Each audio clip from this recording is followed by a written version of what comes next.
So আপনার crush যদি আপনাকে রাখি পরাতে চায় তাহলে আপনি সেই রাখি নির্দ্বিধায় পরতে পারেন। এখন আপনারা বলবেন আগের ভিডিওতে আমি রাখি পরার জন্য চিল্লাচ্ছিলাম, তাহলে এখন কেন আমার ডিসিশন চেঞ্জ হয়েছে? এর জন্য আমার কাছে দুটো ডেফিনেশন আছে। প্রথম হচ্ছে রবীন্দ্রনাথ ঠাকুর। তো রবীন্দ্রনাথ ঠাকুর রাখি উৎসবটি পালন করেছিলেন একটি নারীর সুরক্ষার জন্য। সো একটি নারীকে তার স্বামীও সুরক্ষা দেয়, এই হিসাবে আপনিও তার কাছে রাখি পরতে পারেন।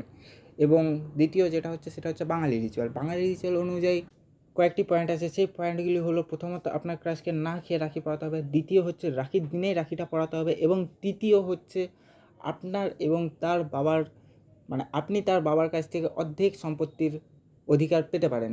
সো এই তিনটার মধ্যে যদি একটাও কমপ্লিট না হয় তাহলে সেটা আপনার ক্রাশ নট দিদি। সো এই ক্ষেত্রে আপনার ক্রাশ তো অলরেডি 5 দিন পেরিয়ে গেছে, এখন যদি আপনার ক্রাশ যদি বলো রাখি পড়তে, তো আপনি নির্দ্বিধায় পড়তে পারেন। হ্যাঁ, কি ফোন করছে, কী বলছে রাখি পড়তে? ভাই আমি যাবো নি বলে দে, চুপচাপ বল আমি যাবো নি। 5 দিন পেরিয়ে গেছে তো কী হয়েছে, আমি যাচ্ছি না যাচ্ছি না। তো যেটা বলছিলাম, আপনারা ভাববেন যে আমি কেন যাচ্ছি না, তো আমার কেসটা একটু উল্টা আছে। সো আমি সেই জন্য যাচ্ছি না। সো আজকের ভিডিও এই পর্যন্ত, আর নেক্সট ভিডিওর জন্য চ্যানেলটা সাবস্ক্রাইব করে দিয়ে পালিয়ে যাও তোমরা, আর থাকো না এখানে।